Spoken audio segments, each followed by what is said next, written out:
Kedengaran, Pak. Siap. Terima kasih teman-teman.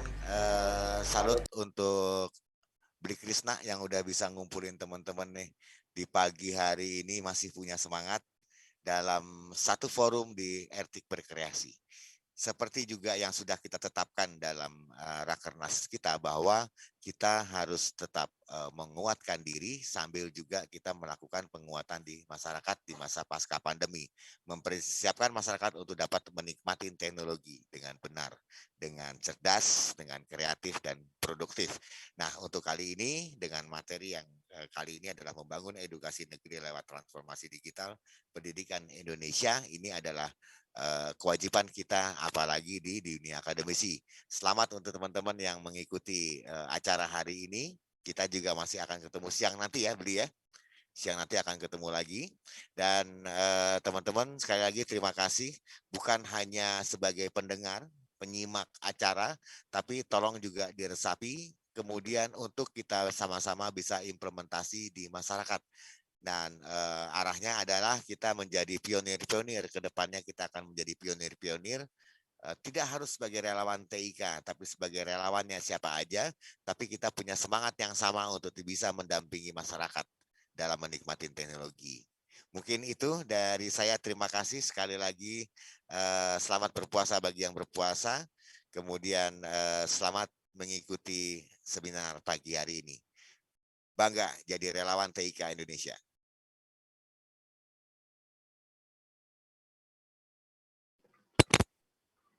Baik, terima kasih kepada Bapak Fajar atas sambutannya. Kemudian acara selanjutnya yaitu pemaparan oleh narasumber kita. Di sini ada narasumber yang ganteng-ganteng, yang keren-keren gitu ya. Jadi untuk narasumber pertama kita di sini ada Bapak Igede Putu Krisna Juliharta STMT. Beliau merupakan Ketua Relawan TIK Provinsi Bali dan juga beliau merupakan Wakil Ketua 3 di Primakara. Selamat pagi untuk Bapak Krisna. Selamat pagi, Dita. Selamat pagi, Bang Ketum, Bang Fajar, teman-teman narasumber, Bang Rangga, sama Bang Bikadek Detmap. Selamat pagi semuanya dan teman-teman semua. Terima kasih sudah hadir. Oke, berikutnya ada narasumber kedua kita yaitu Bapak Dr. Rangga Firdaus, Eskom Mkom. Beliau merupakan tenaga pengajar di Universitas Lampung atau UNILA. Selamat pagi Bapak Rangga. Selamat pagi Mbak Gita yang baik. Terima kasih dan semua rekan-rekan yang ada. Sampai bertemu nanti. Terima kasih Bapak Rangga. Kemudian ada narasumber kita yang ketiga yaitu ada Bapak Made Mahendra Eka Purusa, SPD. Beliau merupakan tenaga pengajar di SMA Negeri 3 Singaraja dan juga beliau merupakan produser dari IGI Bali TV. Selamat pagi Bapak Mahendra. Selamat pagi Mbak Gita. Sehat-sehat ya Pak ya. Selamat pagi Pak Krisna, Pak Rangga. Selamat pagi, Pak Mahendra. Ketemu lagi. Terima kasih. Baik, tanpa perlu menunggu berlama lagi, kita langsung saja ke narasumber 1. Apakah Bapak Krisna sudah siap untuk memaparkan materinya, Pak? Oke, untuk Bapak Krisna, waktu dan tempat dipersilakan. Ya, baik, selamat pagi, Om Swastiastu, Assalamualaikum warahmatullahi wabarakatuh, salam sejahtera, nama budaya buat kita semua. Yang pertama tentu adalah saya ucapkan permohonan maaf karena ada sedikit delay tadi, ada problem tentang hal teknis, beberapa hal yang di luar dari dugaan yang kita lakukan, jadi mohon maaf yang sebesar-besarnya. Yang kedua adalah selamat berpuasa, menjalankan ibadah puasa buat rekan-rekan yang sekarang sedang menjalankan, semoga bisa dijalankan dengan baik dan bisa penuh puasanya hari ini. Lalu terima kasih kepada rekan-rekan yang sudah hadir, tentu teman-teman narasumber, Bapak Dr. Rangga Firdaus sudah berkenan hadir hari ini, lalu Bapak Kade Mahendra telah berkenan hadir hari ini. Ada hal luar biasa, kita berkumpul bersama, walaupun di acaranya di Bali, tapi narasumbernya campur dari Lampung, ada dari Bali, kita campur semuanya dan pesertanya dari Sabang sampai Merauke. Lalu yang tentu yang kami hormati, yang kami sayangi, Ketua Umum kami, Bang Fajar Ridianto, terima kasih telah hadir dan memberikan sambutan. Dan tentunya adalah semua rekan-rekan, semua peserta yang hadir di sini yang kami hormati, yang kami banggakan, dan semoga hari ini kita bisa bermanfaat. Nah, teman-teman, Bapak Ibu semuanya, saya tidak berlama-lama. Jadi hari ini tugas saya sebagai narasumber, namun lebih ke pemantiknya. Pemantiknya adalah membahas tentang apa permasalahan, lalu isu-isu apa yang muncul sehingga nantinya karena ini sudah ada ahlinya, Bapak Dr. Rangga, ada Bapak Mahendra, Dr. Rangga di dosen, Pak Mahendra di guru, jadi rekan-rekan pendidik semua di sini, bagaimana kita membangun edukasi negeri lewat transformasi digital pendidikan Indonesia. Karena ini menjadi hal yang baru, menjadi hal yang semenjak COVID-19 inilah menjadi hal yang harus mau tidak mau kita hadapi, siap tidak siap harus kita jalani. Nah, perkenalkan nama saya adalah Krisna Juli Harta, kebetulan tadi sudah dijelaskan, saya juga sebagai dosen pengajar di STIMIK Primakara, dan kebetulan juga sebagai Ketua Relawan TIK, ini kontak yang ada di saya, jika besok atau next day gitu teman-teman ada kegiatan atau ingin berkegiatan terkait dengan pemanfaatan TIK bersama relawan TIK bersama STIMIK Primakara, mari kita sama-sama berkolaborasi karena kekuatan terbesar saat ini adalah kolaborasi kerjasama untuk membangun negeri. Nah, saya mulai dari peta sebaran Bapak Ibu, kita mulai dari peta sebaran COVID-19, ini saya ambil dari covid19.go.id.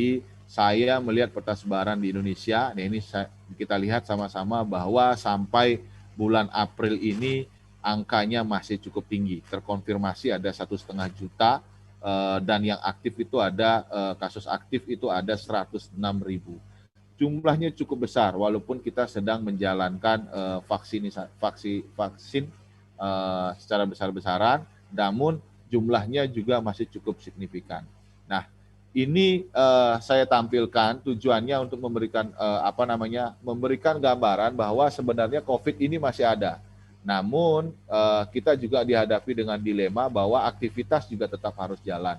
Pembelajaran juga harus jalan. Pendidikan yang saat ini, yang selama ini kita sudah jalankan kurang lebih 1 tahun, ini kita akan coba untuk menggabungkan antara online ataupun offline. Jadi ada blended. Nah, di sini tentu akan ada pro kontra. Ini juga akan memunculkan pertanyaan, ada yang setuju online, ada yang tetap ingin sudah mulai ada yang ingin offline atau mungkin dicampur. Nah, hari ini kami kumpulkan, kita berkumpul bersama di sini. Ada teman-teman ahlinya, ada Pak Mahendra dari Ikatan Guru Indonesia, ada Dr. Rangga dari tim SPADA, Kemenristek Dikti dan PJJ Aptikom. Nah, jadi dua tokoh ini memang selain pengajar, dosen, guru, juga memang praktisi pengelola di bidang pendidikan online. Nah, nanti harapannya mudah-mudahan isu-isunya bisa dibahas oleh mereka semua.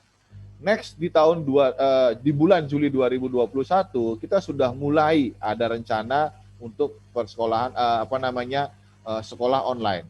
Kalau kita lihat di sini ada SMA, SMK, madrasah dan sebagainya, itu di situ disebutkan bahwa jarak minimal 1,5 meter dan maksimal dalam satu kelas itu adalah 18 peserta didik.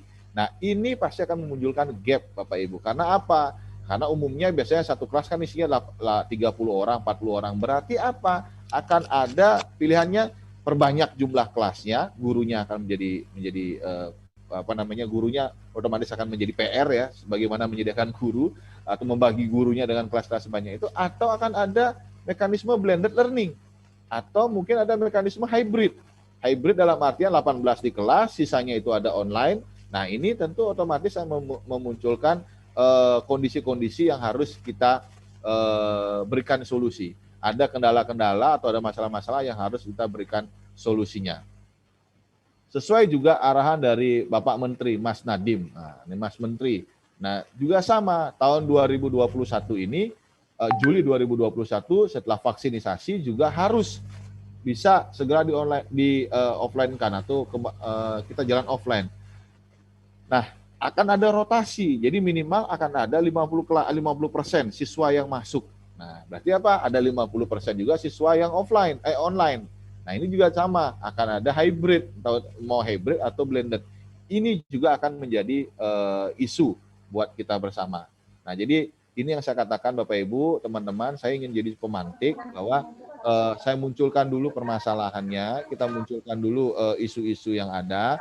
Mudah-mudahan nanti Bapak Dr. Rangga Firdaus dan Pak Mahendra bisa memberikan solusi. Kira-kira apa yang bisa kita lakukan ke depan, apa yang bisa menjadi solusi bagi kita pendidik, bagi orang tua, bagi murid, sehingga walaupun kita berada dalam masa pandemi, kita tetap bisa mengenyam pendidikan, kita bisa melakukan proses belajar pembelajaran dengan nyaman. Kita semua tahu Bapak Ibu, jadi setelah 1 tahun ini kita mendadak, tanda kutip mendadak harus menjalankan pembelajaran online. Padahal tahun-tahun sebelumnya sudah kita bicara online, cuman sepertinya masih setengah hati, tapi sekarang dipaksa, tanda kutip dipaksa untuk online. Kita banyak mengenal platform. Kita semua sudah tahu ada Google Meet, ada Zoom, ada Webex, ada Moodle kalau untuk LMS-nya, ada Quizzes untuk mainan gamification, ada Mentimeter dan sebagainya. Nah, itu banyak. Tapi harapan kami tentunya adalah jangan sampai kelas ini atau teknologi ini hanya membuat sekedar sekolah yang sebelumnya offline yang berada di kelas dipindahkan saja dari yang luring ke daring. Jadi hanya sekedar pindahkan saja. Harapan kami adalah kita bersama tentunya adalah ada aturan, mekanisme, panduan tentang bagaimana nanti melakukan proses pembelajaran daring. Saya mengutip salah satu website, jadi mylearningworld.com, bahwa sebenarnya ada batasan sejauh mana pembelajaran. Apakah kalau dia kelas misalnya kelas 1 SD berapa jam, kelas 2 SD berapa jam, sampai anak kuliahan itu berapa jam. Nah, ini seperti yang di slide, misalnya saya ambil dari sana, dicontoh di Amerika gitu, misalnya daerah Illinois, itu ada batasan-batasan. Jangan sampai, ya selama ini kalau saya lihat, misalnya ada yang pembelajaran anak kelas 1 dari pagi sampai jam 1 siang. Yang saya lihat adalah orangnya pada umurnya lemes, segala macam. Nah, ini harapan kita, ini bisa kita dorong ke depannya, apa yang terbaik, apa yang bisa menjadi rumusan terbaik, sehingga pembelajaran online nanti atau pembelajaran hybridnya nanti itu bisa berjalan dengan baik. Seberapa sih batas kenyamanan seseorang untuk belajar online? Jangan semata-mata hanya dipindahkan dari ruangan offline menjadi online. Pembelajarannya 3 jam, di online juga 3 jam. Saya rasa itu butuh kajian yang lebih dalam. Nah, ini panduan yang saya lihat dari di Amerika gitu, misalnya saya ambil sebagai contoh. Jadi ada syarat-syarat, misalnya untuk dia level K1 gitu, misalnya dia hanya boleh 45 menit, lalu 1 sampai 2 jamnya ngapain. Nah, ini saya rasa mungkin saya salah, atau mungkin nanti Pak Rangga atau Pak Mahendra bisa memberikan bahwa sudah ada panduan seperti ini, dan lalu bagaimana kita sebagai pengajar, bagaimana kita sebagai orang tua, sebagai murid untuk bisa menyikapi keadaan ini. Saya rasa itu, jadi tugas saya hari ini hanya sebagai pemantik diskusi kita hari ini, dan kami semua di sini memohon petunjuk dari teman-teman, dari Pak Rangga Firdaus dan Pak Mahendra, bagaimana transformasi pembelajaran, transformasi digital terkait dengan bidang pendidikan ini. Saya rasa demikian, saya kembalikan kepada moderator. Terima kasih, selamat pagi.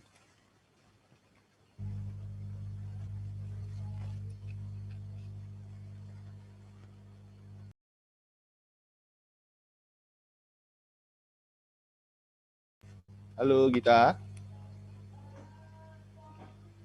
Ya Pak, halo. Ya, Maaf tadi ada urusan di belakang sebentar.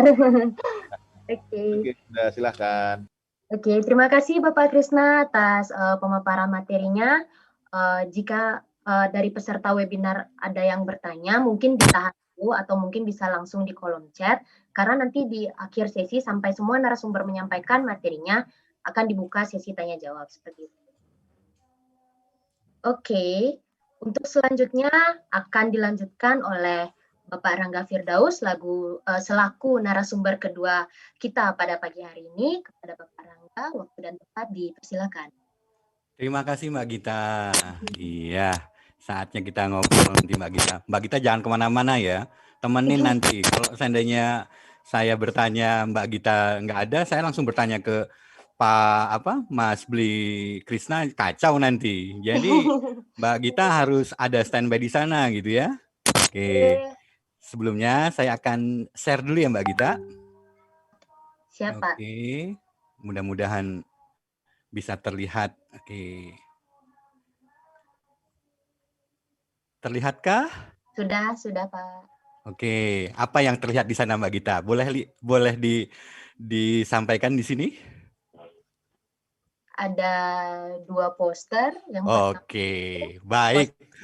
Ya, baik. Kalau begitu Mbak Gita sudah lihat dan mudah-mudahan teman-teman semuanya sudah bisa melihat. Suara saya terdengar dengan jelas kah Mbak Gita? Sudah terdengar Pak. Oke, mudah-mudahan nggak putus-putus ya. Nggih. Baik, sebelumnya saya ucapkan terima kasih yang sebesar-besarnya atas kehormatan serta rasa bangga saya, rasa senang saya, sukacita saya bisa bertemu dengan teman-teman Relantik. Dalam hal ini saya bisa bertemu dengan tadi barusan Pak Semi sudah menyampaikan informasi, terus Bang Yosi juga sudah sampaikan, termasuk dengan Ketua Umum kita Ertik, Bang Fajar. Salam kenal Bang Fajar, senang sekali bisa bertemu. Saya sama ini cuma dengan Mas Said aja, jadi wah sekarang sudah bisa bertemu dengan Om Fajar, senang sekali. Siap. Iya, mudah-mudahan nanti bisa bersinergi dan berkolaborasi. Siap. Iya, dan juga seluruh rekan-rekan di sini juga ada sesama rekan kita, Mas I Gede Putu Krisna. Terima kasih atas kesempatannya Mas Bli. Begitu juga dari IGI Bali juga sudah memberikan, nanti akan ada share seluruh rekan-rekan peserta yang hadir hari ini dari seluruh penjuru Nusantara. Saya tadi melihat ada dari Medan, ada Panca Budi, sudah itu ada dari Lampung sendiri beberapa teman, dari Palembang ada, tadi ada banyak, sampai dengan Flores, Manado juga ada. Wah, ini luar biasa, ini gerakannya Beli Mantra luar biasa ini, satu klik tapi semuanya kayaknya se-Indonesia Raya kegiatannya ini ya. Oke. Baik. Saya akan memulai. Tapi sebelumnya Mbak Gita, saya diberi waktu berapa menit Mbak Gita? Sekitar 15-20 menit. Apa? 45 menit? Oke, kalau 45 menit nggak apa-apa. Kalau 15 menit mah itu langsung tanya jawab aja gitu. Karena tadi sudah disampaikan banyak oleh Bang Semi, terus apalagi Mas Yosi sudah bilang harus literasi, Bang Fajar juga sudah menginformasikan apa yang dilakukan. Lebih detail tadi Mas Bli Krisna juga sudah menyampaikan poin-poin penting. Nah, kita dalam konteks ini nanti kita akan share beberapa poin penting. Mungkin lebih detail lagi nanti juga akan ditambah oleh Bli Mahendra yang terkait dengan itu. Oleh karena itu, izinkan saya akan menyampaikan beberapa materi slide, ada 39 slide, mudah-mudahan dalam waktu sedemikian cepat akan saya sampaikan. Oke, teman-teman Raja Wali, terima kasih atas kehadirannya, luar biasa support dan semangatnya, mudah-mudahan kita bisa saling bersinergi dan bisa terbang untuk seluruh Nusantara. Oke, judul kami saat ini adalah bersinergi dan berinovasi demi negeri di era transformasi digital pada satuan pendidikan dan proses pembelajaran. Jadi background besarnya adalah membangun edukasi, tapi kita lebih fokus kepada bagaimana teknis di lapangan, bagaimana yang kita harus lakukan terkait dengan transformasi digital yang merupakan suatu keniscayaan tadi. Oke. Nah, ini adalah data-data saya. Ini hanya gambar ini hanya penghias saja, ini hanya pemanis ya. Tapi pada prinsipnya kami dalam hal ini bersama rekan-rekan yang terlibat di dalam kegiatan aktivitas saya tidak lain tidak bukan hanya untuk kemajuan kita bersama membangun teknologi dan pendidikan di Indonesia, baik itu dari segala sisi, dari keamanan maupun dari sisi humanisnya. Dalam hal ini untuk pendidikannya. Aktivitas saya masih di Unila, di Universitas Lampung sebagai Kapus Pengembangan Pembelajaran Daring dan kegiatan lainnya, begitu juga dengan tim Raja Wali. Saya di Dikti juga ada untuk sebagai Spada, di asosiasi saya juga ada, baik itu Ikatan Ahli Informatika maupun Aptikom, dan juga di Provinsi Lampung kemarin sebagai sekretaris, sekarang diminta oleh yang terpilih Bang Mas Heri itu sebagai direktur di bagian litbangnya. Untuk di PGRI bersama Prof. Eko kita membangun untuk bagaimana pembelajaran yang baik dan yang smart untuk dosen maupun guru yang ada di Indonesia, begitu dengan kegiatan-kegiatan lain. Oke. Selanjutnya, karena waktu sangat terbatas, saya akan membuat kegiatan kita ini lebih smart juga. Jadi saya akan membahas tentang introduction, SWOT yang seperti apa, artinya apa yang menjadi peluang dan strategi dan informasi dalam pendidikan khususnya tadi ini yang disebutkan, termasuk dengan kompetensi. Jadi kemampuan dasar yang harus dimiliki oleh setiap pendidik berupa knowledge, skill, dan attitude, dan apa yang menjadi peran kita. Peran kita untuk bersinergi dan berinovasi demi negeri. Nah, inilah yang akan kita lakukan. Jadi kita akan memulai basic besar kita adalah membangun edukasi dalam digital culture ini. Dalam konteks transformasi digital, nah seperti apa transformasi digital itu? Jadi rekan-rekan semua yang hari ini hadir, baik itu Bapak Ibu guru, rekan-rekan komunitas, akademik, birokrat, dan semua yang hadir, termasuk mahasiswaku yang hari ini hadir. Terima kasih semuanya mahasiswa-mahasiswa yang ada di Indonesia yang hari ini hadir. Mudah-mudahan ini bisa memberikan pencerahan kita semua. Jadi mulai dari pertama, kalau dalam dulu yang mulai yang hal-hal yang biasa bahwa dalam transformasi digital itu ada banyak, mulai dari machine, method, money, market. Tapi dalam konteks material ini yang dulunya itu fisik, yang dulunya konvensional fisik, ini berubah menjadi satu yang digital. Bayangkan yang menjadi fisik menjadi digital. Dengan perubahan dari fisik digital ini luar biasa.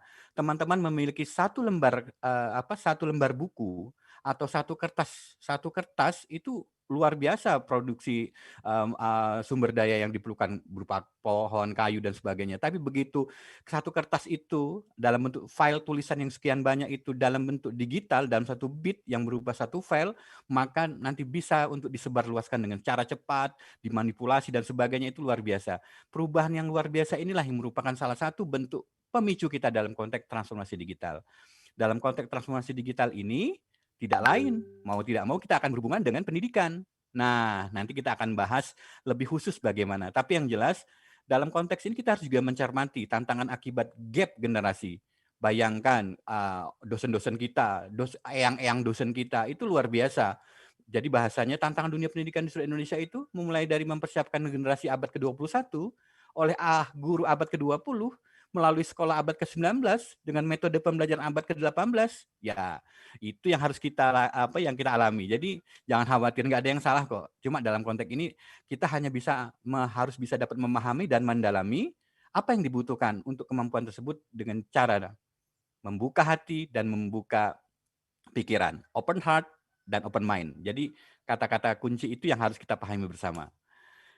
Nah, tapi dalam konteks ini juga, karena dalam konteks relevan TIK-nya, kami hanya ingin mengatakan kepada teman-teman semua bahwa teknologi diciptakan bukan untuk menggantikan peran guru, orang tua, maupun masyarakat. Nah, itu yang harus dipentingkan.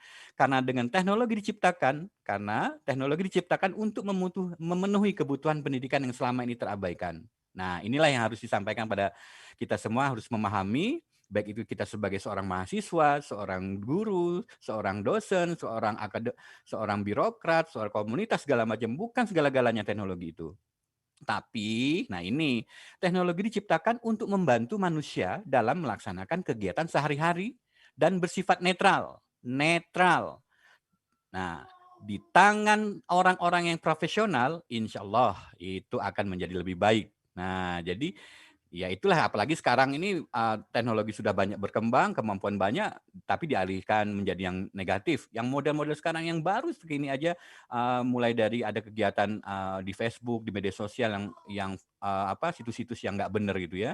Nah, jadi salah satu yang harus kita pahami, di tangan orang-orang yang profesional, insya Allah itu akan membuat sesuatu yang bermanfaat. Nah, dalam konteks ini juga, supaya kita tidak rancu dalam mempelajari teknologi, teknologi tidak akan pernah dapat menggantikan peran seorang guru, namun guru yang tidak memanfaatkan teknologi akan segera tergantikan. Maksudnya mungkin pensiun ya, maksudnya itu ya. Nah, jadi kalau yang sudah zaman bahla nggak apa-apa, dosen atau guru dulu memang untuk mahasiswa dulu.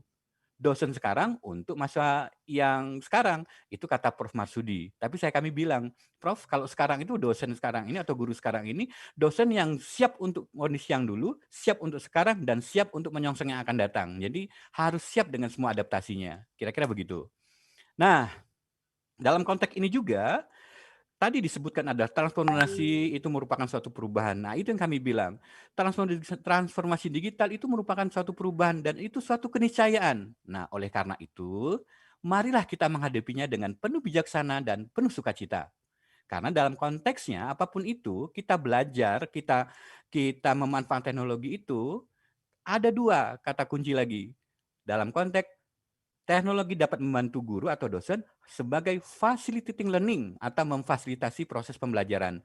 Dan improving performance learning, meningkatkan kinerja proses pembelajaran. Itu dua kata kunci. Jadi teman-teman, kalau seandainya teman-teman disibukkan hanya untuk belajar teknologi, tools, tapi tidak memfasilitasi, tapi malah membuat sulit mahasiswa, sulit siswanya, itu nggak usah terekam. Apalagi itu tidak meningkatkan kinerja proses pembelajaran. Mohon maaf, begitu bagus teknologi tiba-tiba listrik mati, selesai sudah itu. Atau begitu Bapak Ibu sudah buat, Bapak Ibu sakit karena Bapak Ibu ngelembur terus itu, percuma juga.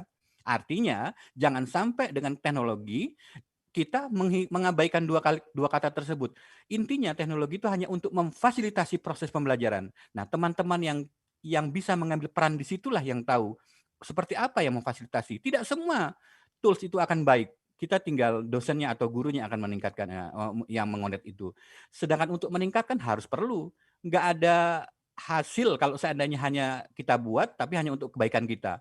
Urek kita belajar AI, UX segala macam, atau augmented reality, virtual reality segala macam, tapi itu nggak bisa digunakan. Pelangak-pelongo aja siswanya, gurunya pusing, segala macam. Nah, itu harus disesuaikan dengan kebutuhan para pembelajar. Nah, sekali lagi, untuk memahami dan mendalami fenomena pembelajaran abad ke-21, dibutuhkan kemauan untuk membuka hati, open heart, dan membuka pikiran, open mind. Nah, itu. Nah, berikutnya nih, dalam konteks transformasi digital, kita akan tahu dulu transformasi sumber daya pembelajaran dulu itu ada kapur, papan tulis, buku, perpustakaan, laboratorium segala macam. Kalau sekarang dengan adanya gadget, dengan gawai yang luar biasa, semuanya klik, wah itu dia itu. Nah, inilah yang harus dikembangkan. Jadi bukan hanya sekedar memanfaatkan, tapi bagaimana kita seorang guru, seorang orang tua, seorang birokrat, seorang komunitas untuk bisa sama-sama bersinergi memanfaatkan kondisi yang sudah ada dari dulu menjadi yang sekarang. Jadi mohon maaf nih, misal kita pebisnis, sudah tahu dibutuhkan, tahu harganya mahal banget, itu kan kacau balau itu. Atau bandwidthnya malah yang harusnya sekarang kita bandwidth, tapi perusahaan yang mengeluarkan bandwidth atau internet malah dinaik-naikin. Wah, kacau balau juga. Atau misalnya Zoom. Nah, Zoom sekarang mungkin makin mahal kan kacau. Jadi harus kerjasama yang lebih enak gitu ya. Oke. Nah, dalam konsep kalau tadi disebutin adalah sumber daya pembelajarannya, transformasi sumber daya pembelajarannya, kalau ini bagaimana fenomena transformasi proses pembelajaran. Nah, inilah yang harus kita pahami. Dikte, mengarang, observasi, latihan, ulangan, tes kelompok, kolaborasi, presentasi dulu pernah dilakukan. Sekarang yang seperti itu bisa dalam kondisi yang luar biasa dengan memanfaatkan berbagai tools, berbagai metode, mulai dari media sosial dan sebagainya yang disesuaikan. Jadi kita saat ini tersedia beraneka ragam untuk berkomunikasi, berinteraksi secara daring dan dapat dimanfaatkan oleh insan pembelajar, baik itu guru, dosen, dan semuanya. Itu yang harus kita pahami dalam konteks fenomena transformasi proses pembelajaran. Nah, sekarang yang menjadi catatan berikutnya, ini yang paling besar dan lagi ngetren di Indonesia, terutama di pendidikan tinggi maupun ya bukan hanya pendidikan tinggi di vokasi maupun sekolah menengah, jurusan atau sekolah dasar, bahkan PAUD pun sudah diajarkan. Bagaimana menjelaskan transformasi satuan pendidikan? Di sini jelas.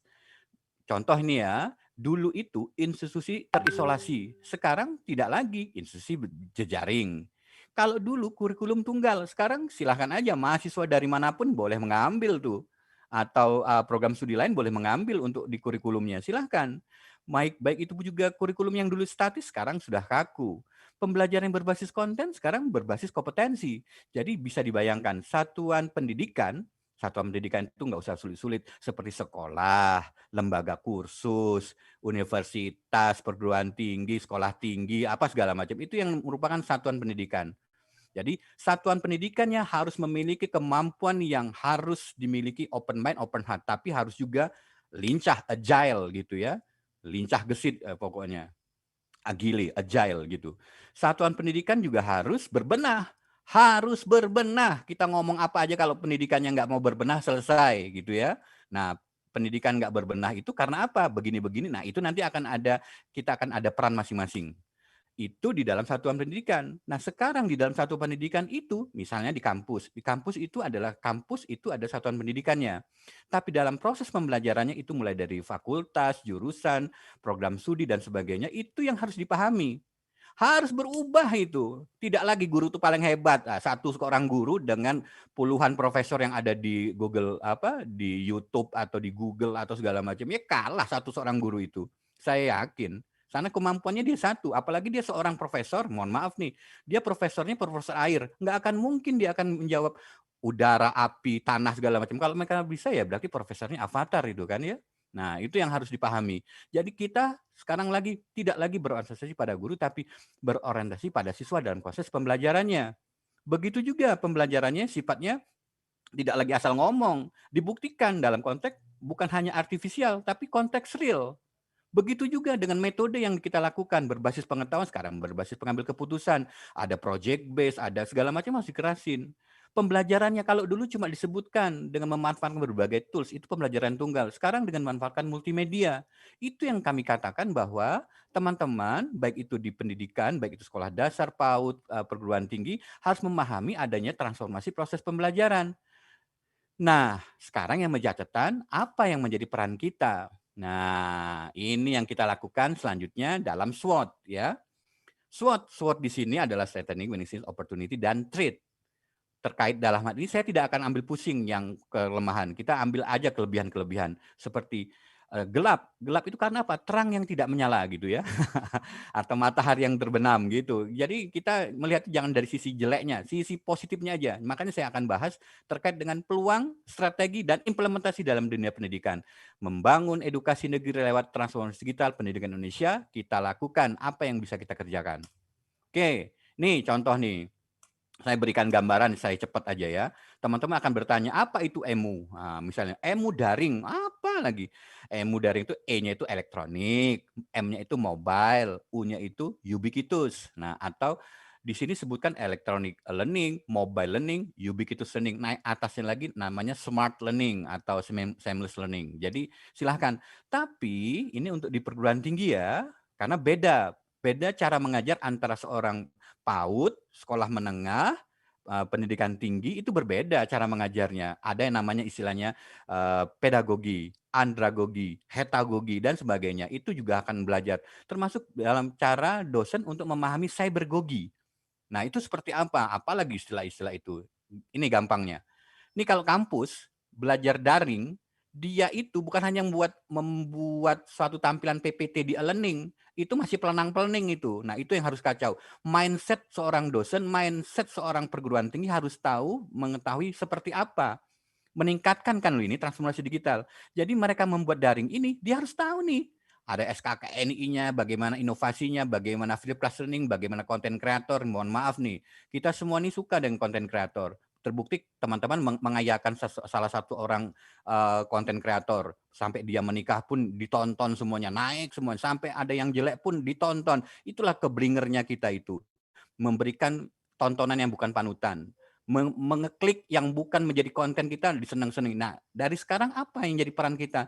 Jangan sampai kita sebagai dosen, sebagai guru, sebagai pendidik, kita tidak tahu membuat konten, sedangkan orang yang bukan pendidik membuat kontennya luar biasa. Kacau balau tuh akhlak kita itu. Nah, itu harus dipahami.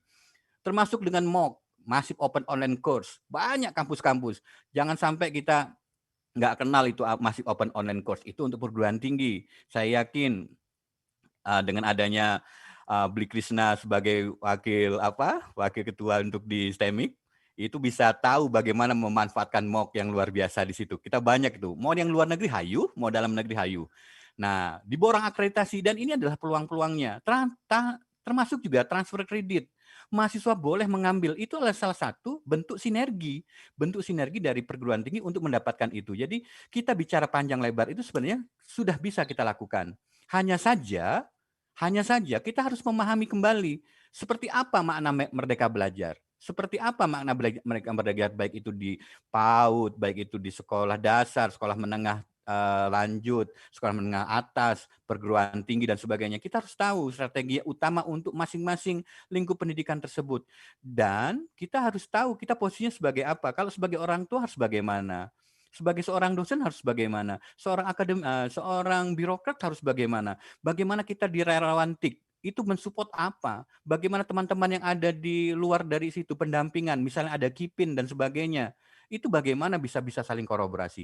Itu ada mulai dari semula, di sini strategi dan ini menjadi. Jadi nggak usah kita pusing-pusing ikutin aja lah gitu, ke surga aja nyontoh gitu kan. Jadi kalau hal yang sudah baik kita contoh aja, yang jelek tinggalkan. Nah, itu sudah pasti itu. Tapi kalau kita masih mikir-mikir dan cuma ngomong doang, nah, jarkoni itu. Tidak ada istilah kita di jarkoni gitu ya.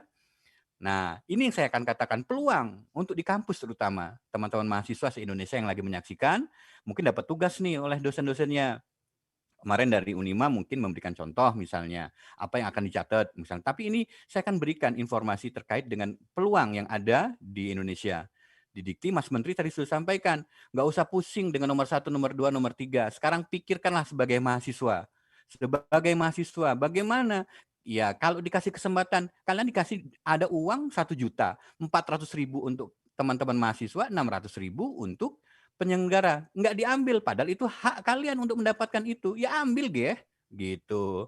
Bagaimana caranya? Ikut namanya program hibah. Nah, kalau nggak ada ya informasikan gitu. Tapi prinsipnya teman-teman mahasiswa boleh mengambil mata kuliah dari tempat lain gitu ya. Nah, sekarang permasalahannya bagaimana di kampus kita? Siap nggak ada menerima kampus dari lain untuk ngambil mata kuliah kita? Nah, itu juga harus dipikirkan karena dalam konteks ini kita harus memahami, apalagi ini dari sisi pendidikan ya. Saya bicara di sini karena saya sebagai di perguruan tinggi, saya mengampu berbagai mata kuliah tapi juga menginformasikan terkait dengan kampus mereka belajar ini. Ada 8 penjuru mata angin. Ini salah satunya bisa dimanfaatkan. Jadi bisa dikatakan bagaimana mengetahui dan bagaimana nanti peran kita di RTIK misalnya, RTIK atau dari teman-teman lagi di relawan TIK. Ya, relawan TIK banyak sekali peluangnya, mulai dari proyek desa dengan memberikan informasi magang, bahkan membuat suatu tempat pelatihan untuk bisa menjembatani antara dunia pendidikan dengan dunia industri. Itu relawan TIK bisa masuk di situ. Apalagi untuk wirausaha. Wah, saya yakin dan percaya relawan TIK yang hari ini hadir se-Indonesia Raya bisa kita bersinergi untuk sama-sama membangun dan mengembangkan kemajuan dunia teknologi dan pendidikan. Nah, tapi harus diingat dalam konteks belajar. Jadi kalau belajar itu dalam konteks mereka belajar itu bebas, nentuin apa aja, silahkan aja. Tapi nggak mungkin kita mau daftar di STEMIK Primakara, baru daftar besok harinya langsung wisuda, ya itu keblinger itu, nggak akan mungkin. Pasti akan ada proses bagaimana belajarnya, bagaimana dia ikut ngerjain tugasnya, evaluasi, ketemu dosennya. Itulah yang dikatakan tahu tujuannya kita belajar, strateginya harus ada, modelnya harus ada, bahan media ada, evaluasi teknologi pembelajaran ada. Sejauh tidak melanggar prinsip-prinsip utama pembelajaran. Jadi silahkanlah, merdeka. Asal, nah itu tadi, sama seperti Tuhan mengatakan, kalian boleh berbuat sesukanya, tapi tunggulah, nanti akan ada hari pembalasan yang akan menghitung amal dan baik kalian. Kalau kita mengenal karma, ya akan ketemu tuh. Kalau kita yang memahami bahwa kebaikan kita akan berbaik untuk kemanusiaan, insya Allah menjadi amal ibadah. Jadi jangan sampai kita keblinger juga itu. Sebagai seorang dosen pendidik ya, saya nanti akan bahas tentang orang tua, nanti dan lain-lainnya. Tapi dalam pendidik kita harus memahami itu dulu.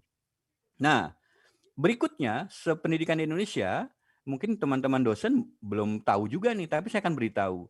Dikti itu ada kondisi yang seperti ini saat ini. Tapi kedepannya kita akan blockchain. Artinya bayangkan saja, Bapak Ibu membuat materinya itu diambil oleh seluruh rakyat Indonesia, seluruh mahasiswa Indonesia. Bayangkan kalau makanan yang Bapak Ibu hadirkan itu adalah racun, atau bau, atau tengi istilahnya itu ya, atau tidak enak. Nah, pasti nggak akan diambil dan akan tahu itu jangan diambil tuh mata kuliah dari perguruan tinggi X gitu kan.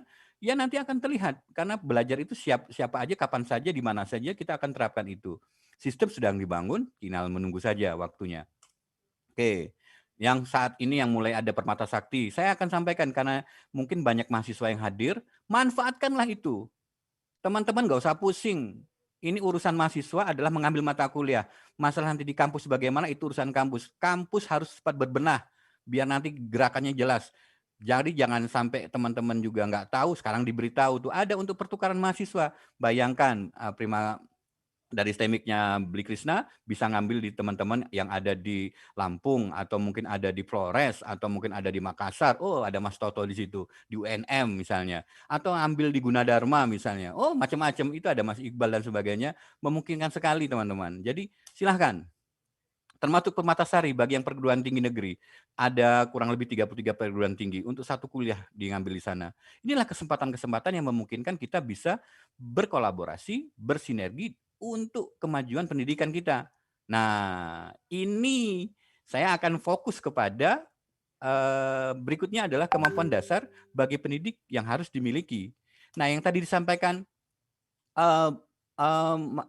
Mas Yosi, itu bagaimana literasi? Ya jelas, literasi seorang dosen itu merupakan fundamental pertama. Bagaimana dia akan membuat suatu keinginan kepada mahasiswanya untuk bisa berkreasi yang merupakan tertinggi level pembelajaran belum. Kalau dia sendiri nggak memahami pelajaran dia itu sendiri, ya gimana mau memahami, Geh? Karena apa? Karena dia nggak banyak belajar, ya selesai sudah. Padahal ini adalah kemampuan seorang dosen, seorang guru yang harus dia milikinya untuk diberikan kepada mahasiswanya.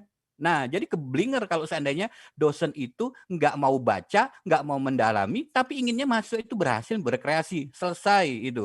Itu harus dibina tuh.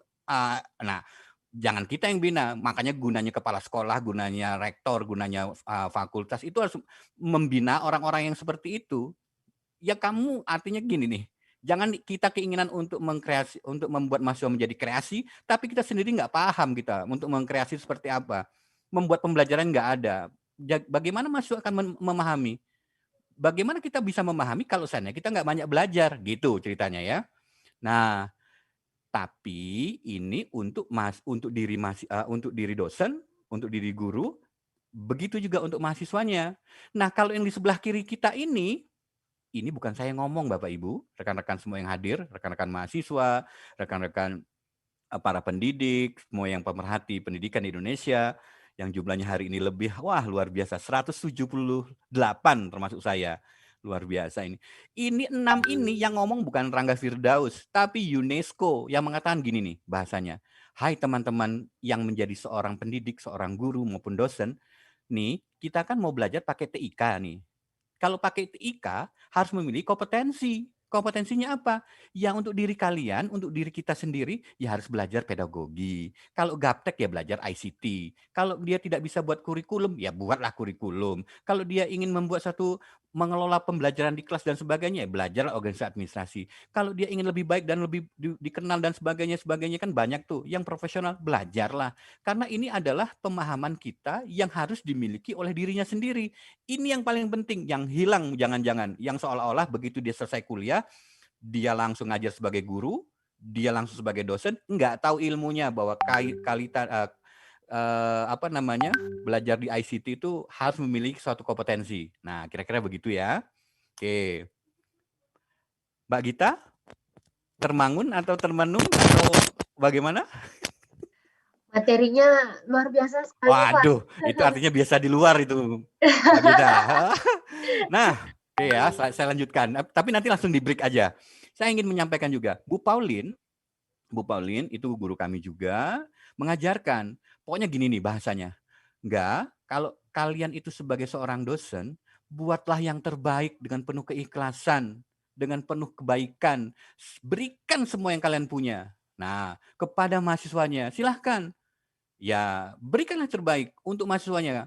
Artinya berikan yang semua yang punya ada. Jadi mereka milih aja, biar nanti mereka milihnya apa yang mereka inginkan. Mereka ibaratnya makan yang mereka inginkan, mereka akan makan yang enak. Mereka akan tahu menceritakan akhir dari makan mereka jadi sehat. Begitu mereka jadi sehat, mereka akan menjadi lebih kuat dan mereka akan tahu apa yang akan dikerjakannya. Mereka akan keluar potensi yang luar biasa. Berikan saja. Nah, apalagi kita belajar nih ya, belajar yang matematik tuh. Apapun yang kita berikan sampai dengan 0, hasilnya wa mayatakila, yang tidak terhingga. Artinya apa? Akan banyak rezeki yang akan tampil kanan kiri, atas kanan belakang itu dari Allah yang akan memberikan kenikmatan dan keberkahan pada kita. Berikan aja semuanya. Nah, ini kita harus pahami. Jangan-jangan kita hanya, waduh kacau, nanti saya akan bahas bagaimana engage-nya. bagaimana rasa keterikatan kita. Ini contoh nih ya, contoh pelaksanaan sinkronus. Nah, ini kalau saya lagi ngajar tuh seperti ini dulu. Kalau sekarang lebih parah lagi. Nah, kalau dulu saya belajar ya mereka kalau belajar dari komunikasi data misalnya, saya akan ambil gitar tuh bunyi rang rang segala macam. Ya, mereka ada yang pakai gitar ngikutin segala macam. Tapi di sini akan belajar suatu menikmati. Buatlah suatu yang menikmati. Jangan mereka itu merasa terkekang. Untuk mahasiswa, nikmati happy. Kalian mengambil itu wajar. Jangan khawatir juga mahasiswa. Mahasiswa itu berapa mata kuliah yang dipelajari. Sedangkan dosen itu hanya beberapa mata kuliah yang dia kuasai. Jadi, kalian nikmati aja belajar itu. Ya, ingat, proses itu baik. Hasilnya bukan urusan-urusan mahasiswa. Nanti ujung-ujungnya Allah yang akan memberikan hasil baik dan tidaknya. Tapi proses yang harus dilalui harus bagus. Allah itu tidak tidur. Allah itu akan memberikan yang terbaik bagi yang umatnya yang akan melakukan kegiatan yang terbaik. Jadi jangan ngepek maksudnya ya. Jangan nyontoh, jangan plagiat gitu. Ikutin aja aturannya. Wajar kalau kalian ngepek nilai bagus nggak dapat kerja. Karena apa? Nggak borkah. Nah gitu ya. Nah begitu juga mahasiswa. Belajarnya juga happy-happy gitu. Oke, ini kalau mahasiswa. Terus bagaimana untuk SMA, untuk dengan SD? Ada mekanismenya. Nah, oke, nanti kita bahas lebih. Kan mungkin ada tanya jawabnya. Tapi di sini kita akan lihat tuh berbagai peran segala macam ya. Hanya untuk apa? Membuat engage, membuat keterikatan, engagement, membuat keterikatan emosional. Kalau saya bilang kepada Prof Eko, aku padamu. Kepada teman-teman Raja Wali, aku bilang aku padamu dah gitu ya. Kepada teman Aptikom, kepada teman-teman relawan TIK di Lampung maupun di Indonesia, saya mengatakan pokoknya adanya RTIK aman gitu ya. Nah gitu, jadi kita harus mempercayai itu dan kita harus bisa mengikuti misi-misi tersebut. Nah cuma menjadi pertanyaan teman-teman yang hadir di sini kan selalu mengatakan, itu kan cuma begitu aja. Nah, itu cuma segitu aja yang kita baru belajar tentang learning management system. Kita belum adaptive learning, kita belum belajar di blockchain, kita belum belajar virtual world, augmented reality. Ini banyak nih teknologi-teknologi yang memungkinkan. Tapi kita akan puyeng kalau seandainya kita hanya mempelajari ini. Karena saya katakan lagi, bukan teknologinya yang akan membuat kita bahagia, ya. Tapi bagaimana cara kita membuat satu proses belajar kita itu menjadi bahagia. Nah, jadi jangan dibalik. Di learning itu bukan elektroniknya yang menjadi utama, tapi learningnya yang utama. Tools itu hanya sebagai supporting system. Tetap dengan adanya hadirnya seorang dosen, seorang guru, seorang pendidik, seorang orang tua itu betul-betul. Zaman dulu emangnya ada teknologi, tapi mereka pinter-pinter tuh. Nah, gitu kan ya. Orang tua kita lebih jauh pinter, cuma sekarang ada masa-masanya. Cuma sekarang masa itu bukan masalah ya. Masa itu tetap harus ada suatu yang menjadi keunikan. Dan keunikan kita itulah dari open mind, open heart untuk bisa kita berkreasi. Nah, oke. Nih contoh Mbak Gita, saya mau tanya Mbak Gita. Iya, Pak. Nah, di sini kan ada gambar. Gambar nomor 1, gambar nomor 2, gambar nomor 3, dan gambar nomor 4 ya. Ya. Pertanyaan saya, mana di gambar nomor berapa yang saat ini jarang dilakukan bahkan cenderung dilarang? Tapi nanti bulan Juli akan ada itu. Kira-kira nomor berapa? Jarang dilakukan tapi bahkan dilarang. Bahkan dilarang. Dan nanti bulan Juli rencananya mau dibuka tuh. Kira-kira nomor berapa ya? Jarang dilakukan. Yang saat ini. Yang saat ini. Kalau dilakukan malah dilarang gitu. Nomor 1. Iya. Siapa yang nomor 1 tadi? Dicatat Mbak Gita yang jawab nomor 1. Betul. 1 ya? Iya. Nomor 1 itu tidak malah jarang orang, semuanya tidak digunakan di nomor 1 ini. Tapi yang lebih kacaunya apa? Ini nomor 1 ini ada teman sebangkunya, ada gurunya. Ya, teman-temannya itu kalau satu siswa itu siapa kalau seandainya tidak di kelas? Kalau seandainya di rumah siapa yang jadi seorang guru? Orang tua. Nah, yang menjadi teman-temannya siapa? Orang tua. Iya, kakak, adik, teteh, nenek, om, segala macam tante kan teman-temannya.